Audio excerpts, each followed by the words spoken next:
बड़ी पंच परमेष्ठी भगवान की, अनंतानंद से परमेष्ठी भगवान की, मूलनाथ पार्श्वनाथ भगवान की, चंद्रप्र भगवान की, शांतिनाथ भगवान की, शासननायक महावीर भगवान की, ओमटेश्वर बाहुबली भगवान की, 24 तीर्थंकर भगवंतों की, आचार्य श्री कुंकुम गुरुदेव की, आचार्य गुरुदेव श्री देवानंद जी महाराज की, मम गुरुदेव श्री जयवीर जी महाराज की, समस्त आचार्यों की, तीन कमलों महाराजों की, द्वादशांग माता की, पर्युषण महापर्व की, उत्तम आकिंचन धर्म की, जैन धर्म की,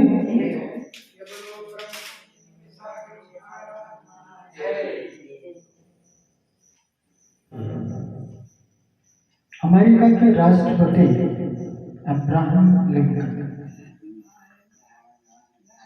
और वो स्पीच के लिए जा रहे थे। आज सभा के अंतर्गत उनका स्पीच था और अपने वाहन से वहां स्पीच के लिए वो जा रहे थे। रास्ते में उनके वाहन रुक जाते थे। वो पूछते क्या हुआ? बोले देखता हूँ पता नहीं कुछ दिक्कत है, चेक करता हूँ। ड्राइवर उतरा, इंजन वगैरह चेक किया। काफी चेक करने के बाद में बोलता है कि गाड़ी आगे नहीं जा सकती, गाड़ी में खराबी आ गई है, टेक्नीशियन को बुलाना पड़ेगा और गाड़ी ठीक होकर तभी आप गंतव्य तक पहुंच पाओगे। वो बोल रहे कि बहुत लेट हो रहा हूं मैं, मुझे समय पर पहुंचना है, कुछ करो। वो बोलते हैं ड्राइवर कुछ नहीं कर सकता मैंने सब कुछ चेक करके देख लिया, रेडिएटर कार्बोरेटर सब कुछ चेक कर लिया, मेरे बस की नहीं है। जब तक टेक्नीशियन नहीं आता है तब तक गाड़ी ठीक नहीं हो सकती, जब तक हमें इंतजार करना पड़ेगा और कोई दूसरा चारा नहीं है।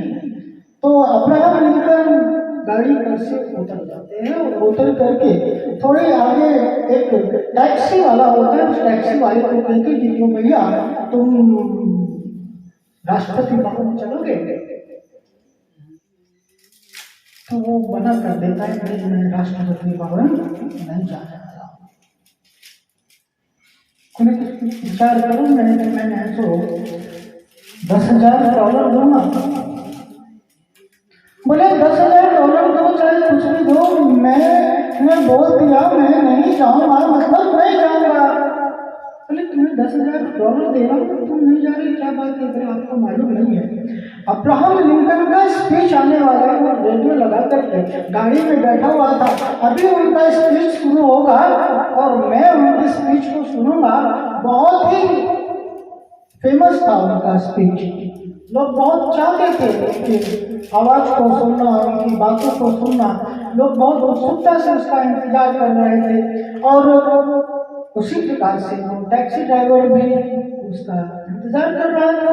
अब्राहम लिंकन को बहुत खुशी हो रही है एक तरफ तो कि देखो मेरे स्पीच का लोग इंतजार करते हैं, और दूसरी ओर है सो इस बात का रोष भी हुआ कि ये मुझे पहचानता भी। अब्राहम लिंकन के स्पीच के लिए रुका हुआ है वो, और अब्राहम लिंकन उसके सामने खड़ा हुआ है और वो टैक्सी ड्राइवर अब्राहम लिंकन को पहचानता नहीं है। वो क्या कहता है कि सुनो मुझे बहुत जरूरी पहुंचना है, तुम 10 के जगह है सो 25 ले लेना। $10,000 की जगह $25,000 ले लेना। वो बोलता है कि बोल दिया ना, नहीं जाऊंगा, मतलब नहीं जाऊंगा। अब्राहम लिंकन एक बार और प्रसन्न होते हैं, तो सुनो तुम्हें $51,000 देता हूं। और $51,000 जैसे ही सुनता है वो ड्राइवर क्या कहता है, चलो साहब चलता हूं, चलो साहब चलता हूं। अब्राहम लिंकन पूछते क्यों, क्या हुआ? तुम्हें 25,000 दे रहा था, तुम्हें 10,000 दे रहा था, तुम तैयार नहीं हुए, अब तुम तैयार हो गए। अभी तो तुम मना कर रहे थे कि मुझे अब्राहम लिंकन की स्पीच को सुनने जाना है, और अभी तुम एकदम से तैयार हो गए। मुझे जानते हैं मामला $51,000 का है। स्पीच गया भाड़ में, स्पीच गया भाड़ में। मुझे मेरा का काम किससे चलने वाला है? $51,000 से चलने वाला है। अब तो 51,000 की बात आ गई। अब तो आप साथ बोलो, अब तो आप मेरे साथ में चलो, मैं चलता हूँ। वो तैयार हो गया और अब्राहम लिंकन गंतव्य तक समय पर पहुंच गए।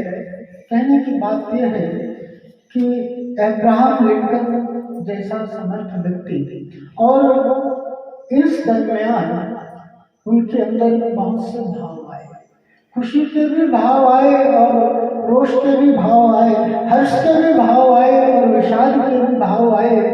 आज आकिंचन धर्म है, उत्तम आकिंचन धर्म, और उत्तम आकिंचन धर्म कहता है ये जो हर्ष विषाद के भाव हैं, ये जो राग द्वेष के भाव हैं, ये भी मेरे नहीं है। न किंचितम इति आकिंचनम, किंचित मात्र भी इस संसार में मेरा नहीं है, इस भाव का नाम आकिंचन।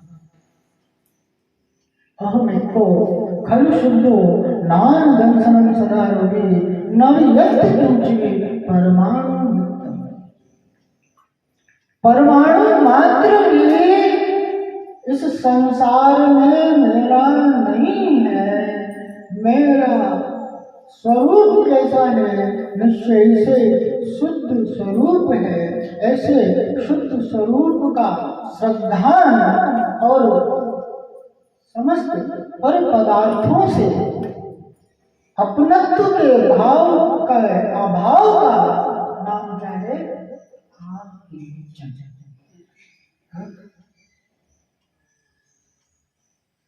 राग दुख का कारण है और वो विराग भाव सुख का कारण।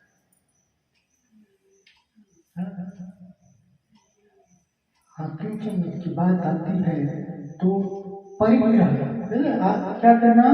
परिग्रह का त्याग हो, परिग्रह नहीं हो, इसका नाम क्या है? लेकिन परिग्रह की बात जब भी आती है तो किससे जोड़ा जाता है? परिग्रह को धन संपत्ति संयोग घर मकान आदि से जोड़ा जाता है, जोड़ा जाता है ना। जिसके पास घर मकान है, जो घर मकान में रहता है, धन संपत्ति वगैरह साथ में रखता है, वह क्या है? परिग्रह का धारी है। और जिसके पास घर धन संपत्ति नहीं है, जो घर का त्यागी है, वह परिग्रही नहीं है। यही तो है ना अपरिग्रही की परिभाषा।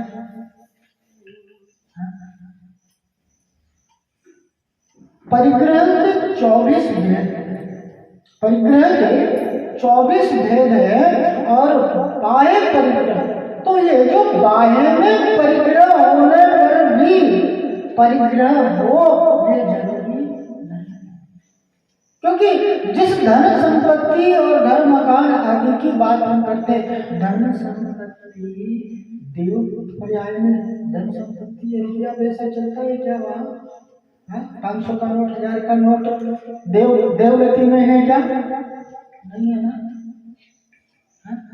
पशुगति में नोट है क्या? धन संपत्ति है क्या? बहुत से पशु ऐसे हैं उनके पास घर भी नहीं है ना। एक जो भिखारी होता है उसके पास भी पैसा नहीं होता, घर मकान भी नहीं होता, तो इसका मतलब भिखारी हुआ, वो त्रियंश हुआ, ये सब अपरिग्रही हो जाएंगे, ये सब आकिंचन व्रत की धारी हो जाएंगे। ऐसा है क्या? बाहर में हो और परिग्रह हो ये जरूरी नहीं है, और बाहर में नहीं हो परिग्रह फिर भी अब परिग्रह कहलाए, ये भी जरूरी नहीं है। मूल में क्या है? बाहर में होना ना होना अर्थ नहीं रखता, उसके प्रति जो राग का भाव है, उसके प्रति ममत्व का भाव है, उसके प्रति जो ग्रहण करने का भाव है, उसके प्रति जो मेरेपन का भाव है, यह परिग्रह है। आचार्य क्या कहते हैं? मूर्छा परिग्रह। परिग्रह की परिभाषा देते हुए क्या बताई? मूर्छा का नाम परिग्रह है, ममत्व का नाम परिग्रह है, राग का नाम परिग्रह है। वस्तु संयोग परिग्रह नहीं, वस्तु के प्रति राग भाव, वस्तु से राग से ये जुड़ा हुआ है। और इस बंधन, इस जुड़ने का नाम है परिग्रह। ये बाह्य बंधन तो दिखता है, किसी को सीकड़ आदि से बांध दे, रस्सी आदि से बांध दे तो बाहर का बंधन दिखता है, दिखता है कि नहीं दिखता है। लेकिन ये राग का बंधन, ये अपनत्व का बंधन, ये मोह का बंधन दिखता। एक बार क्या हुआ कि ऊंट समझते हैं, कैमल चलाते हैं,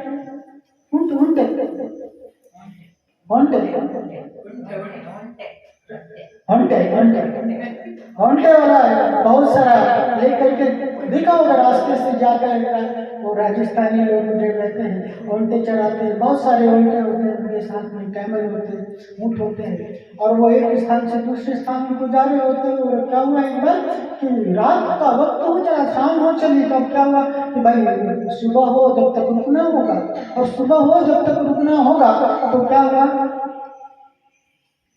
किसी स्थान पर किसी सराय को देख करके वो ऊँटे का मालिक जो है वो विचार किया कि यहाँ पर विश्राम किया, और बेटे को क्या कहते हैं कि सुनो, सारे ऊँटों को तुम रस्सी से बांध दो।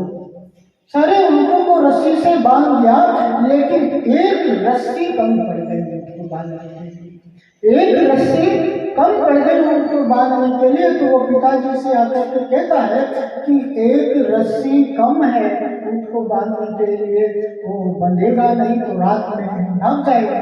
तो पिताजी क्या कहते हैं कि तुम चिंता मत करो, तुम तो उसको बांध दो, जैसे और ऊँटों को बांधा वैसे उस ऊँट को भी। तो क्या करता है कि मेरी समझ में नहीं आ रहा है, और ऊँटों को बांधा, रस्सी है नहीं, आप बांध दो। बोले तुमने जैसे एक्शन करी ना, और ऊँटों को बांध दो, बोले ऐसे एक्शन भर कर दो, नीचे खूंटा बांधने का एक्शन कर दो, वो ऊँट बंध जाएगा। उस बालक ने रस्सी का ऐसे एक्शन किया, उसके गले में यूं किया, और ऐसे खूंटा ठोका, और वो ऊँट क्या हुआ, वहीं यंत्रवत बैठ गया। और सुबह की हुई, ऊँट खोलने की बारी आई तो सारे ऊँटों को खोल दिया, और उस ऊँट को तो बांधा ही नहीं था, उसको खोलने का तो प्रश्न उठता ही नहीं है। और अब क्या हुआ कि वो ऊँट है कि उठने का नाम नहीं है, वो ऊँट उठे ही नहीं। अब क्या हुआ कि ऐसा वो फिर पिताजी को कहते कि वो ऊँट तो उठता ही नहीं, सारे ऊँट तो उठ गए और वो उठता ही नहीं। तो बोले इसको खोलते उठ जाएगा। बोले खोलना क्या, जब बांधा ही नहीं था तो खोलने की बात कहाँ से आती है। बोले जैसे बांधा था वैसे खोल भी दे, जैसे एक्शन करके बांधा था वैसे ही एक्शन करके खोल दे, वैसे ही एक्शन करके खोलता और ऊँट खड़ा होकर के और भी ऊँटों के साथ दौड़ने भागने लगता है।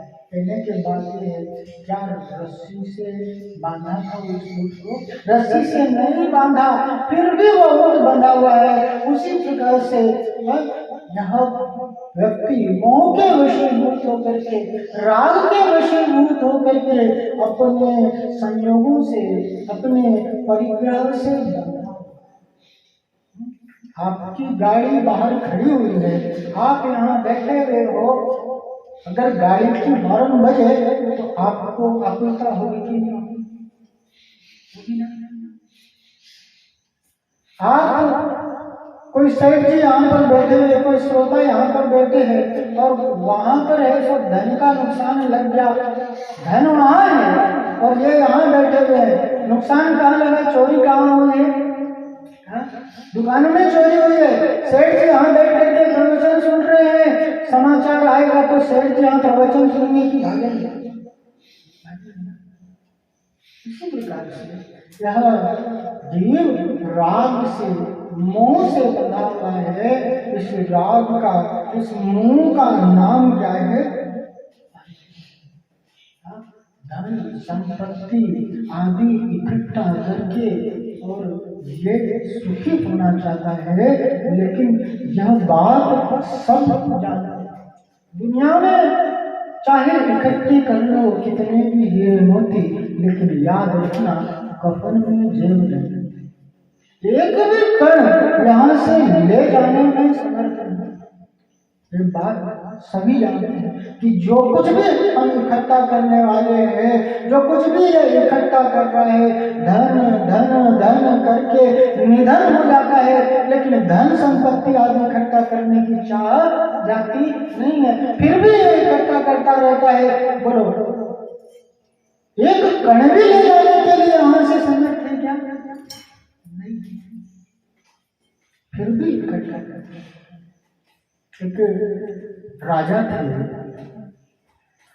और उनके राज्य में अनेक अच्छे अच्छे बड़े बड़े पद, कोई ज्ञान का धारी था, कोई कवि था, कोई संगीतकार था, ऐसे कई पदवियां बना रखी थी उनकी राजसभा में, और उनकी राजसभा शोभायमान होती थी। नित्य सभी का कार्यक्रम होता था, संगीत आदि का, कविता आदि का कार्यक्रम होता था और राजा आनंद लेता था। एक बार राजा को सोची कि सारे पद तो बना रखे हैं हमने, लेकिन एक पद होना चाहिए मूर्खानंद का। एक पद क्या होना चाहिए? मूर्खानंद का पद होना चाहिए, जो ऐसी उल्टी हरकत कर जाओ, राज्य में कोई ऐसा व्यक्ति ढूंढ करके लाओ जो उल्टी सीधी हरकत करता हो, और उसके मूर्खानंद का हम उपाधि दे करके तो राज्यसभा में बैठाएंगे, और उसकी उन जरूर हरकतों से सबका मनोरंजन होगा। और क्या क्या ऐसा व्यक्ति राज्य में ढूंढ लाए, मिल जाते हैं, तो वो ऐसा व्यक्ति ढूंढ करके लाया और उसके गले में पट्टा बांध करके डाल दिया, क्या? मूर्खानंद लिख करके और पट्टा डाल करके राज्यसभा में बिठा दिया। अब राज्यसभा में उसकी उल्टी सीधी हरकतें होती थी, सबका मनोरंजन होता था, हंसी खेल होता था, और इस प्रकार से चला करता था। एक बार क्या हुआ कि राजा का स्वास्थ्य बहुत खराब हो गया और काफी दिन हो गए, सलाह नहीं लगी, और सभी जगह सभी में आपस में चर्चा होने लगी कि राजा का स्वास्थ्य बहुत खराब है, अब राजा नहीं बचेंगे। तो सभी उनके पास बैठे थे, तो मूर्खानंद भी बैठा हुआ था। मूर्खानंद क्या बोलता है कि सुना है राजन, आप कहीं जाने वाले हो? सुना है राजन, आप कहीं जाने वाले हो? तो बोले कि हाँ, जाने वाला। बोले जाने वाले हो तो वो अटैची वटैची लगा ली, ब्रीफकेस वगैरह, कुछ कपड़े वपड़े रख लेते। तो बोले कि वहां कुछ भी नहीं ले जाएगा। बोले कि कोई बात नहीं, पैसे वैसे रख लो, रास्ते में काम आएंगे, कुछ पैसे रख लो, कुछ कपड़े वपड़े रख लो। बोले वहां कुछ भी नहीं ले जाया जा सकता। बोले कि अरे ले जाया नहीं जा सकता, आने में तो काम आएगा ना।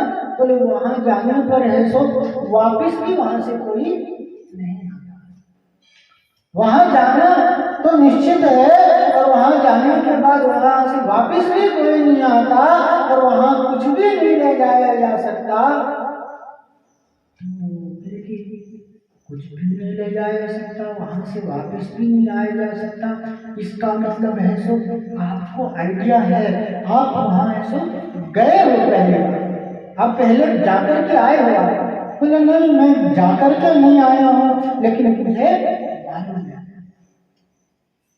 तो बोले आपको मालूम है? बोले हाँ, मेरे को क्या, सबको मालूम है कि वहां पर जाने के बाद वहां से वापस नहीं आया जा सकता, और वहां पर कुछ ले जाया नहीं जा सकता। ये सबको मालूम है, तो फिर भी आप ऐसा कर रहे हो, इकट्ठे किए जा रहे हो। उसने अपने गले का पट्टा निकाला और राजा के गले में पहना दिया, कहता कि आप मुझे मूर्खानंद कह रहे थे। अरे मुझसे बड़े तो मूर्खानंद आप, मुझसे बड़े तो मूर्खानंद आप हो, मुझे तो मालूम है, आपको मालूम है सब कुछ, और फिर भी इकट्ठा किए जा रहे हो। ऐसी इस जीव की दशा है। आहार, भय, मैथुन और परिग्रह, इस परिग्रह की संज्ञा के साथ यह जीव पैदा होता है। प्रत्येक जीव को देखो, इकट्ठा करने की जो वृत्ति है, संग्रह करने की जो वृत्ति है, एक चींटी भी होती है, वो अपनी आवश्यकता से अधिक गुना इकट्ठा करती है। कितना भारी वजन वो सर पर लेकर के जाती कि नहीं जाती? क्या उस वजन का वो भोग कर पाएगी? पूरी जिंदगी लगा दे तो उस वजन का भोग नहीं कर पाएगी। उसी प्रकार से इस मनुष्य की ये दशा है, जितना कुछ अभी संग्रह किए हुए हैं उसको तो भोगने की ताकत है नहीं। और आप ध्यान रखना, आज से 15-20 वर्ष के बाद मिलना उससे कई गुना, आज जितना धन संपत्ति आपके पास में है 10-15 वर्ष के बाद इससे कई गुना तिगुना धन संपत्ति आपके पास हो जाएगी, लेकिन उसको भोगने की क्षमता है, क्योंकि इकट्ठा करने में इतना व्यस्त है कि भोगने की फुर्सत ही नहीं मिलती। यह जो संग्रह वृत्ति है यही आकुलता का कारण है। हम यहाँ पर क्या कहते हैं कि संग्रह ये राग दुख का कारण है। परिग्रह छोड़ो नहीं, बाहर में त्याग नहीं हो, अंदर में त्याग हो। अंदर में मधु के भाव, अंदर में जो मेरे पद का भाव है कि जिसे मैं मेरा मेरा कह करके ऐसो मरा चला जा रहा हूँ, वो किस स्थिति में मेरा है? कुछ इस संसार में ऐसा बताओ जिसे तुम मेरा अपना कह सको। अपना कौन, मेरा कौन? वही ना जो सदा साथ है। हम सामान्य भाषा में ये कहते हैं कि मेरा मित्र, मेरा संबंधी वही है जो हर वक्त सुख में हो चाहे दुख में हो, हर घड़ी हर पल हर क्षण जो मेरे साथ रहे, जो मेरा साथ दे, वही तो मेरा है ना, है कि नहीं है? जब मैं जिसको मैं राम नहीं कहता वह छोड़ मुझे चल देता है, मैं आकुल व्याकुल हो लेता आकुल का बल आकुलता है। जब मैं जिसको भी तुमने अपना कहा, क्या वो सदा काल तुम्हारे पास रहा? नहीं। जो जाता है सो मेरा नहीं, और जो मेरा है वही जाता है। जो मुझसे अलग हो जाए, जो मुझसे बिछड़ जाए, जिसका मेरे साथ वियोग हो जाए, तो किसी स्थिति में मेरा नहीं हो सकता है। ऐसा निश्चय का नाम आकुंचन है। एक मेरा आत्मा, एक मैं ही मेरा हूँ, और मेरी आत्मा को छोड़ करके इस संसार के समस्त पदार्थ मुझसे भिन्न है, मुझसे अलग है, मेरे नहीं है। ऐसा निश्चय, ऐसा श्रद्धान, ऐसे विश्वास का नाम आकिंचन है। और यह आकिंचन सुख और शांति की खान है। पूजन की लाइन पर हम आते हैं। पंडित ध्यानंद राय जी क्या कहते हैं? परिग्रह 24 वेद त्याग करे मुनिराज जी, तृष्णा भाव छेद घटती जान घटाई। परिग्रह के 24 भेद हैं, अंतरंग और बहिरंग। अंतरंग में परिग्रह, अंतरंग परिग्रह में सबसे बड़ा परिग्रह कौन सा है? मिथ्यात्व। मिथ्यात्व भी एक परिग्रह है, मिथ्यात्व भी छोड़ने लायक है। यह विचार आता है क्या? सबसे बड़ा परिग्रह, सबसे मूल परिग्रह यदि है तो वह क्या है?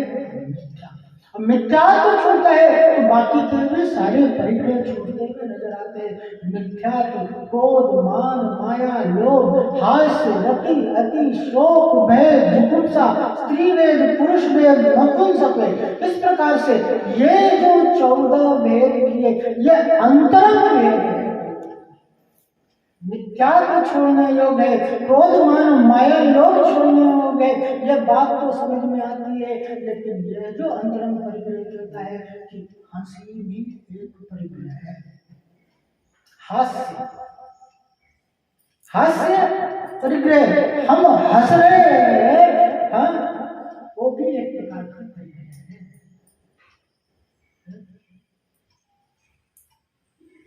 भगवान की जो प्रतिमा है, और वो प्रतिमा भी कैसी चाहता है? ऐसी प्रतिमा हो जो हंसमुख हो, हंसती हुई प्रतिमा। भगवान की छवि कैसी छवि है? वीतराग प्रतिमा कैसे वीतरागी प्रतिमा है। वहां पर जो प्रतिमा के अंदर आह्लाद है, वो आह्लाद और हंसी में बहुत अंतर है। प्रसन्नता में हंसी, और उस हंसी को भी क्या कहा, परिग्रह कहा। यदि कोई हंस रहा है तो वो भी परिग्रह है। आज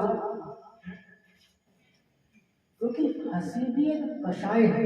जब कभी भी हंसते हो तो उसके पीछे कारण क्या रहता है, व्यंग्यात्मक होगा। किसी व्यक्ति पर हंसते हुए नजर आएंगे, किसी परिस्थिति पर हंसते हुए नजर आएंगे, और वो भी हंसी क्या कहा, प्रसन्नता परिग्रह नहीं है, हृदय का आह्लाद परिग्रह नहीं है। लेकिन यहाँ पर एक व्यंग्यात्मक है, वो हंसी को परिग्रह कहा। किसी पर टोंट करना, किसी पर मजाक करना, किसी का उपहास उड़ाना, लगता तो बहुत है कि बहुत हंस रहा है खुशी में, लेकिन यहाँ पर क्या कहा, जिन धर्म क्या है, वो हंसी भी त्याग नहीं है। हास्य, रति, अरति, राग और द्वेष, इष्ट और अनिष्ट की कल्पना है, यह भी छोड़ने योग्य है, यह भी त्यागने योग्य है।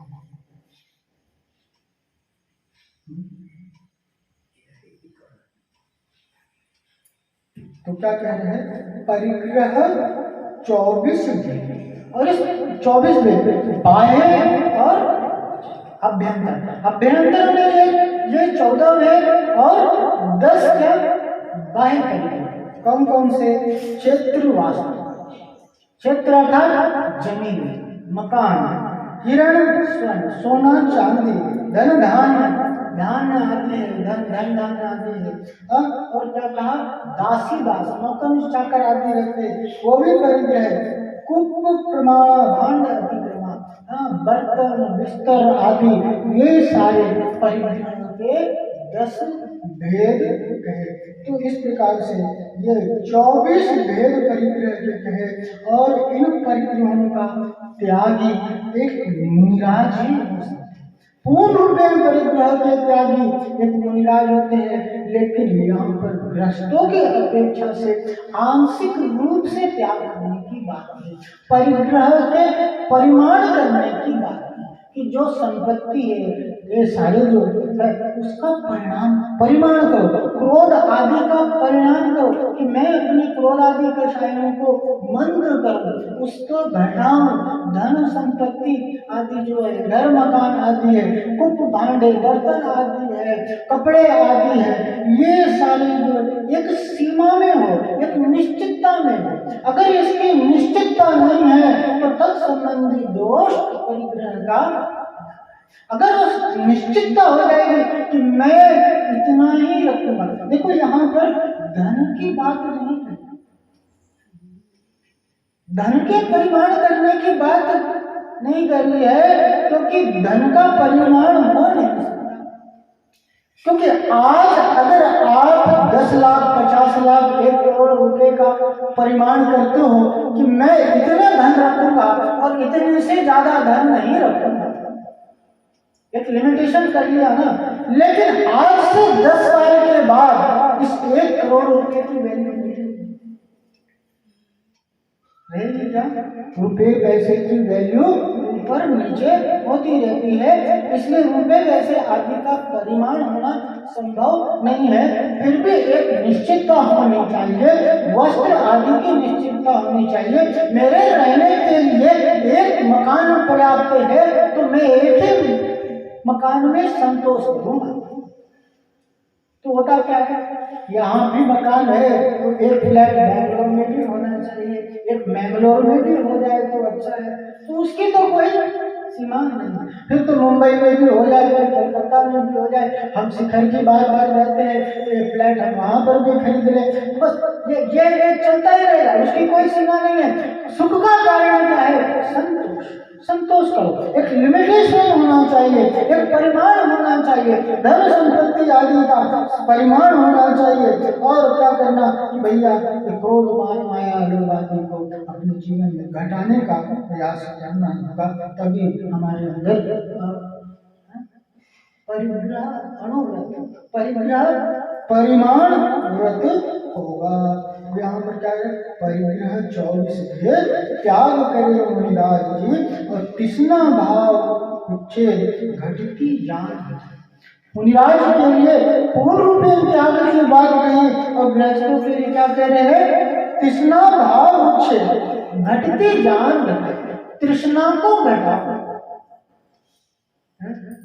बाहरी कम वस्तु है तो संतोषी नहीं कराए, वस्तु के प्रति जो तृष्णा है, वस्तु के प्रति जो ग्रहण करने के भाव है, उसको बढ़ाने की बात है कि मैं अपने अंदर संतोष को धारण करूंगा और मैं आवश्यकता से अधिक ग्रहण नहीं करूंगा। एक सम्यक दृष्टि जीव के लिए, एक धर्मी के लिए, एक पुण्यात्मा जीव के लिए संसार के समस्त साधन पुण्य के उदय से प्राप्त होते हैं, लेकिन वह उतना ही ग्रहण करता है जो उसके लिए आवश्यक। अनावश्यक इकट्ठा करने के लिए वो पाप संचय नहीं करना चाहिए। अनावश्यक का संग्रह पाप का कारण है, पुण्य का भोग पाप का कारण है। पुण्य के उदय से सारी भोग सामग्री प्राप्त होगी। वर्तमान का धर्म, पूर्व जन्म में किया गया धर्म, वो धर्म वो कर्म का उदय आता है और सारे साधन सहज उपलब्ध होते हैं। लेकिन ऐसी स्थिति में एक सम्यक दृष्टि धर्मात्मा जी हृदय में अपने संतोष को धारण करता है और उतने का ही उपयोग करता है। जीवन जीने के लिए जितना आवश्यक है उतना ग्रहण करो ना। सीधा सा सूत्र है, आवश्यक में समझौता नहीं और अनावश्यक मुझे चाहिए। जो मेरे सुखी जीवन के लिए, जो मेरे लिए धर्मी जीवन के लिए आवश्यक है उसे मैं प्राप्त करूंगा, उसे मैं ग्रहण करूंगा, उसके लिए मैं पुरुषार्थ करूंगा। अनावश्यक के लिए मैं व्यर्थ की अपनी ऊर्जा को, व्यर्थ की अपने पुण्य को नहीं करूंगा। ऐसा निश्चय होना चाहिए। यहाँ पर क्या कर रहे, तृष्णा भाव उच्छेद घटती जान घटे, ये तृष्णा को घटाने की आवश्यकता है। ये जो ग्रहण करने के बाद कोई उपलब्ध हो रहा है, ले लो, आंदो आंदो आंदो, होता है कि नहीं होता है? ले लो, ये भी ले लो, वो भी ले लो, वो भी ले लो, वो भी ले लो।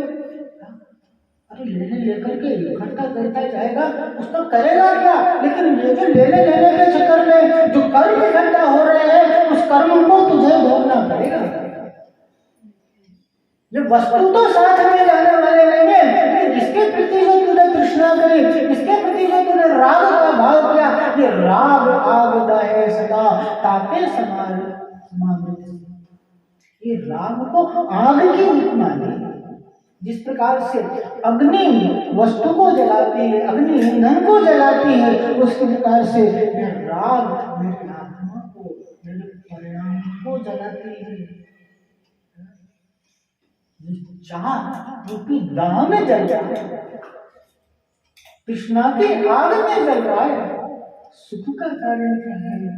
तृष्णा को घटाना। तृष्णा जिसके अंदर नहीं रही, एक बात बताओ, जो ग्रहण करता वो सुखी है या जो ग्रहण नहीं कर रहा है वो सुखी है? सुख की परिभाषा क्या है? अपने दृष्टि में हम जब सुख की कल्पना करते हैं तो सुख वास्तव में है।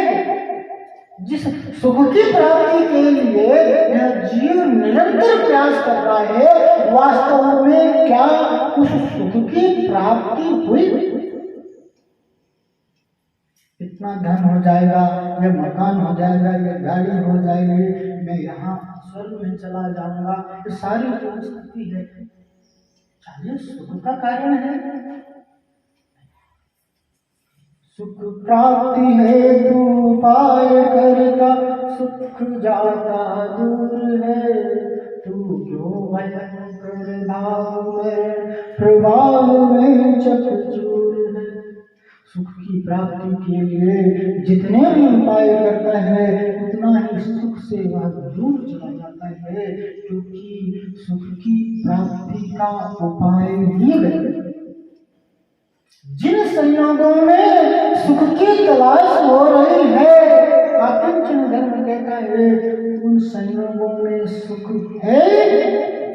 अरे रेत को फेरने से कभी तेल की प्राप्ति हुई क्या? गाड़ी में अगर पानी डाल दोगे तो वो गाड़ी चलेगी क्या? पानी कभी पेट्रोल का काम नहीं करती। रेत में से किसी भी स्थिति में तेल नहीं निकल सकता। उसी प्रकार से धन संपत्ति, धर्म, दान, पुत्र, मित्र आदि संयोगों में किसी भी स्थिति में सुख है ही नहीं। जहां जो वस्तु होगी वहां उसकी तलाश होगी, कभी तो प्राप्ति होगी। पहले कई बार सुना है बूढ़ी अम्मा वाली कहानी, वो सुई ढूंढा करती थी और सुई नहीं मिली, और सुई कहाँ गिरी थी? घर में गिरी हुई थी। वो बालक करके ढूंढवाया, वो सुई कहाँ है, सुई कहाँ है? तो पूछा कि ऐसे वो स्ट्रीट लाइट में ढूंढ रही थी उस सुई को। पूछा अम्मा कहाँ गिरी थी? तो बोले घर पे गिरी थी। और बोले तू भी कमाल करती है, घर पे गिरी सुई और तू ऐसा स्ट्रीट लाइट पे ढूंढ रही है। तो बोले तेरे जैसा एक बच्चा आया था, अंधेरे में कहाँ ढूंढती है, रोशनी में ढूंढ, रोशनी में मिलेगा। अब तो यहाँ स्ट्रीट लाइट पे रोशनी थी इसलिए ऐसा मैं यहाँ ढूंढने के लिए आ गई। हंसी आएगी, दिल घर में है और चौराहे पे स्ट्रीट लाइट पे ढूंढ रही है। उसी प्रकार से सुख आत्मा में है, सुख स्वयं में है, और सुख का तलाश नहीं। सुख तेरे भीतर भरा उसका कर सृजा, फिर क्यों बाहर ढूंढता स्वयं सुख की खान, स्वयं सुख की खान। एक भिखारी जिंदगी भर भीख मांगा करता था, और जब वो मर गया तो उसके स्थान पर खोदा गया तो एक सोने का कलशा निकला जो असंख्यों से भरा हुआ था। तो लोगों ने कहा कि ये गजब की बात है, जिंदगी भर जिस स्थान पर वो भीख मांगता रहा उसी स्थान पर वो सोने का मटका भरा हुआ था। उसे मालूम होता उसे भीख मांगने की जरूरत है। ऐसे ही दशा सुख का अनंत भंडार अंदर में है और बाहर में तलाश करके जीव मनुष्य दरिद्री हो रहा है, दीन हो रहा है। राग विशब्द हरिशन दीन भाव, जहां ग्रहण करने का भाव आएगा वहां पर दीनता आएगी। जहां प्राप्त कर रहा होगा तो देखो चाकरी करनी पड़ती है, करनी पड़ती है कि नहीं करनी पड़ती? किसी की दीनता, एक करोड़पति आदमी मॉल का मालिक, करोड़ों अरबों की संपत्ति होगी, एक मॉल का मालिक जो होगा, आजकल मॉल चलता है ना सुपरमार्केट, और सुपरमार्केट मॉल का मालिक वो बैठा हुआ है और उधर से एक ग्राहक आता, 1000 रुपये का खरीदा, और वो मॉल का मालिक क्या कहता है, आइए साहब बैठिए साहब, चेयर पे उसको बिठाता है। अपने आदमी को क्या बोलते हैं, जाओ मेरे कोल्ड ड्रिंक लेकर के आओ, जाओ उनके लिए पानी लेकर के आओ, जाओ कॉफी लेकर के आओ। वो करोड़पति आदमी 1000 रुपए के चक्कर में, उस 1000 रुपए में उसको कितने मिलेंगे, 100-200 मिलेंगे। वो 1000 रुपए के चक्कर में उसकी चाकरी करता है, आइए साहब बैठिए साहब, उसके लिए 1000 रुपए की क्या वैल्यू है? लेकिन उसके 1000 रुपये प्राप्त करने की जो चाह है उसके लिए चाकरी करनी पड़ती है, नौकरी करनी पड़ती है। जिस चाह दास है, इस चाह आकुलता का कारण है। ये जो मेरा बनाने की चाहे वो नहीं, जिसे तुमने मेरा बनाना चाहा क्या वापस वास्तव में वो तुम्हारा हुआ क्या? तृष्णा भाव छे घटती जान घटाई। आगे क्या कहे, उत्तम आकिंचन गुण जानो, परिग्रह चिंता दुखी मानो, पास तन किसी तन में शाले, चाह लंगोटी की दुख बाले, भाले न समता सुख कभी नर, बिना मन मुद्रा धर ठारे, धन लगन पर तन नैन ठारे, सुर असुर कहनी परे, धर्माहि तृष्णा जो घटावे, सुचि नहीं संसार सो, बहुधन गुराहु भले करिए, लीन पर उपकार सो। क्या कहते हैं कि उत्तम आत्मचन गुण जानो, परिग्रह चिंता दुखी न। उत्तम आत्मचन महागुण है, ऐसा गुण धारण करने योग्य है, और परिग्रह की चिंता, परिग्रह इकट्ठा करने की चिंता दुख का कारण है, ऐसा मानो। 5 कनक से सारे चाह लंगोटी की दुकान, एक जरा सा भी शल्य है, एक जरा सा भी फांस है, वो दुख का कारण बनती है कि नहीं बनती है। भोजन किया और दांत में कुछ फंस गया, फंस जाता है ना दांत में, कुछ खा लेते हैं ना, सौंफ पाउडर या कुछ खा लेते हैं तो उसका दांत में फंस जाता है ना, बार बार जीभ कहाँ जाते हैं, बार बार जल जाती है।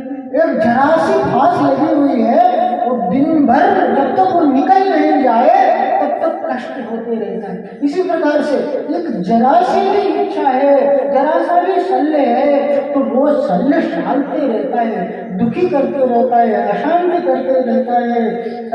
फिर क्या करे, भाले न संतता सुर करे बिना बिना मुनि मुद्रा को धरे वे सुखी नहीं हुआ जा सकता। आचार्य कुंद कुंद गुरुदेव में कहते हैं, पड़ी वज्जति सामरणम यदि इच्छति दुख, यदि दुखों से छूटना चाहते हो, यदि सच्चे सुख की प्राप्ति करना चाहते हो, सुखी होना चाहते हो, पड़ी वज्जति सामरणम, सामण्य को धारण करो, मुनि मुद्रा को धारण करो। यह निर्ग्रंथ मुद्रा सुख का कारण है। ग्रंथ अर्थात ग्रंथि, ग्रंथि अर्थात गांठ, और गांठ ग्रंथ को छोड़ देना, ये सब शल्य के कारण है, ये सब विकल्प के कारण है। ये जो धन संपत्ति आदि संयोग सुख के कारण नजर आते हैं, वो सुख नहीं, वो दुख के कारण, देखो कष्ट का कारण बनता है। प्राप्त हो जाए तो और की चाह, उसकी सुरक्षा की चाहे, उसे खोने की का भय, मिल जाए तो राग और छूट जाए बिछड़ जाए तो द्वेष। ये राग द्वेष, ये इष्ट इष्ट की कल्पना, ये आकुलता का कारण है। ये सारा संयोग परिग्रह आत्मचन धर्म क्या कह रहा है, सुख का कारण, सुख का कारण है निर्ग्रंथ मुद्रा। उसको धारण किए बिना वह जीव कहीं कभी नहीं सुखी हो सकता। ऐसे निर्ग्रंथ मुद्रा को धारण करने की भावना, मैं कल इस मुनि मुद्रा को धारण करूं और कब मैं भी इस संसार से छूट करके और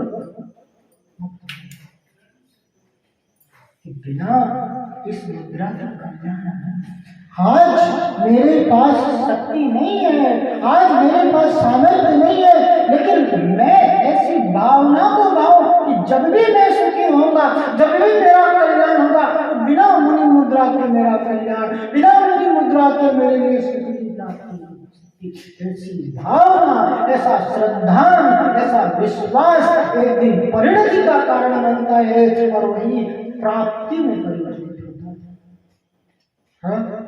ऐसा मुनि मुद्रा ही श्रद्धान करने योग्य सुख की खान है। धनी नगन पर तन नयन ठारे, सुर असुर कहने पड़े। ऐसे नगन मुद्रा को धारण करेंगे देव, इंद्र नरेंद्र आदि भी तरसते हैं। क्या कह रहे, धर्माहि तृष्णा जो घटावे, रुचि नहीं संसार। घर में भी रह करके तृष्णा को घटाइए, संसार से रुचि को घटाइए, शरीर से ममत्व को हटाना जरूरी है। ये शरीर मैं नहीं, ये शरीर मेरा है। इस शरीर में मैं हूँ, लेकिन ये शरीर मेरा। जो दिखता है वह मैं नहीं, लेकिन जो देखने वाला है वह मैं हूँ। इस संसार में जो कुछ भी दिख रहा है वो मैं नहीं, मेरा नहीं। ऐसा भाव का नाम आकिंचन है, घर में रह करके भी, गृहस्थ अवस्था में भी रह करके उस अवस्था के अनुरूप तृष्णा को, चाह को घटाने का प्रयास करना चाहिए। बहुधन बुरा हो भला है, बहुत धन बुरा भी है और भला भी है। बहुत सा धन संपत्ति बुरा भी है और भला भी है।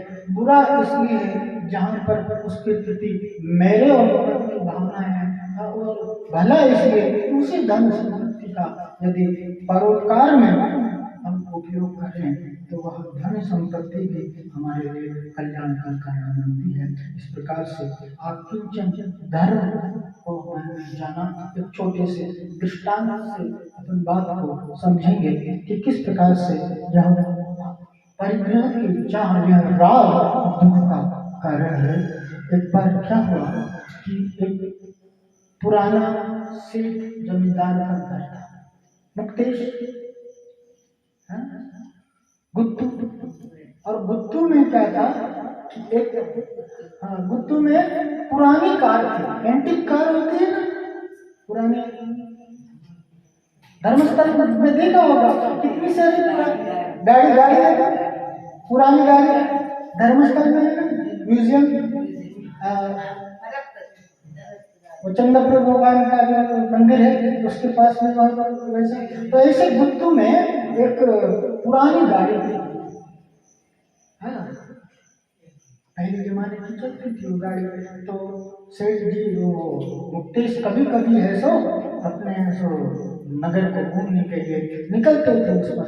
एक बार क्या हुआ कि जो ड्राइवर था उनका, वो उस गाड़ी को लेकर के निकल गया, और लेकर निकल गया और एक्सीडेंट हो गया, भयंकर एक्सीडेंट हो गया। पूरी गाड़ी चूर चूर हो गई, पूरी गाड़ी चूर चूर हो गई। कैसे भी करके वो जो ड्राइवर है वहां बच गया। वो ड्राइवर बच गया, लेकिन गाड़ी कैसी हुई, चूर चूर हो गई, गाड़ी नष्ट हो गई। तो वो मुकेश उनको जैसे ही मालूम पड़ा कि गाड़ी चूर चूर हो गई, गाड़ी खराब हो गई, वो पूछते हैं पुरानी बाप दादाओं के समय की गाड़ी, कितना लगाव था उनको उस गाड़ी से। तो बहुत दुख हुआ, बहुत तकलीफ पहुंची जब उनको मालूम पड़ा कि वो हमारी पुस्तक गाड़ी वो आज नहीं रही, क्योंकि अब उसकी रिमॉडलिंग भी नहीं हो सकती, उसको सुधारा भी नहीं जा सकता, क्योंकि उसके पार्ट्स वगैरह बॉडी में सब मिलते ही नहीं कुछ भी आज। बहुत तकलीफ हुआ, बहुत कष्ट हुआ उनके लिए। लेकिन चूंकि वो जो ड्राइवर था उनका, वो ड्राइवर भी उनका पारिवारिक था, कुछ पहले से चला रहा था, मैंने बाप दादाओं के जमाने से चला आ रहा था। उसी घर में एक रूम था दिया हुआ उसके लिए, उस रूम में वो अपने परिवार के साथ रहता था। तो वो भी एक घर के सदस्य के जैसा था, तो उसे कहने संभव नहीं था, क्योंकि अपना कैसा था, उस नौकर ड्राइवर जरूर था, लेकिन घर के सदस्य के जैसा था, तो उसके लिए कुछ कहना भी नहीं जा सकता था। लेकिन अंदर से मुकेश उनको बहुत व्यथा हुई, बहुत पीड़ा हुई कि वो गाड़ी। अब क्या हुआ कि आज की रात मुकेश के लिए दिन में पूरी रात उस गाड़ी को लेकर के वे चिंतित रहे। लेकिन सुबह जब हुआ और वो ड्राइवर जैसे आया तो वो क्या कहते हैं कि सुनो, तुमने इतने साल हमारे जैसे परिवार की सेवा की, मेरे मन में विचार आ रहा था कि आजकल नए नए मॉडल की गाड़ियां रोज निकल रही है, मैं उन गाड़ियों को खरीद लूं और ये जो पुरानी गाड़ी थी वो तुम्हें दे दूं, ये जो पुरानी गाड़ी थी वो तुम्हें दे दूं। अब जैसे ही ड्राइवर को ये बात सुनने में आई, अब क्या हुआ, आज की रात वो ड्राइवर चैन से सो नहीं पाया और सेठ जी बड़े चैन से सो रहे, मुकेश बड़े चैन से सो रहे हैं। गाड़ी अभी भी थाने में चूर चूर पड़ी हुई है। एक रात मुकेश नहीं सो पाए और एक रात वो ड्राइवर नहीं सो पाया। कारण क्या है? एक रात मुकेश उनके लिए आकुलता का कारण कि वो ड्राइवर गाड़ी के प्रति अपने पन का, कि मेरी गाड़ी है। अब क्या हुआ, जब उस गाड़ी को ड्राइवर का नाम कर दिया, वो ड्राइवर का हो गया। अब ड्राइवर जब उस गाड़ी को अपना मानने लग गया तो ड्राइवर उस रात को नहीं सो पाया। कहने का मतलब क्या है, बाहरों में वस्तु परिग्रह में वस्तु के प्रति जो राग का भाव है, जो मेरे मन का भाव है, जो अपनत्व का भाव है, वह परिग्रह है। उस अपनत्व, उस राग के भाव का त्याग होना चाहिए। ऐसा त्याग, ऐसा आकिंचन धर्म हम सभी के जीवन में घटित हो, इसी मंगल भावना के साथ कि सभी धर्म को जान करके, पहचान करके अपने जीवन में धारण करें, अपनाएं। सभी जीव सुखी हों, सभी का हित हो, सभी का कल्याण हो। आज यहीं तक। बलि पक्ष परमेष्टि भगवान की, अनंत से परमेष्टि भगवान की, मूलनाथ पार्श्वनाथ भगवान की, चंद्रप्र भगवान की, शांतिनाथ भगवान की, शासनाथ महावीर भगवान की, गोमतेश्वर बाहुबली भगवान की, 24 तीर्थंकर भगवंतों की, आचार्य श्री कुंकुन गुरुदेव की, आचार्य गुरुदेव श्री देवानंद जी महाराज की, मम गुरुदेव श्री जयगिरि जी महाराज की, समस्त आचार्यों की, तीन गंगोत्तर महाराजों की, द्वादशांगी वाणी माता की, पर्युषण महापर्व की, उत्तम आकिंचन धर्म की, जैन धर्म की,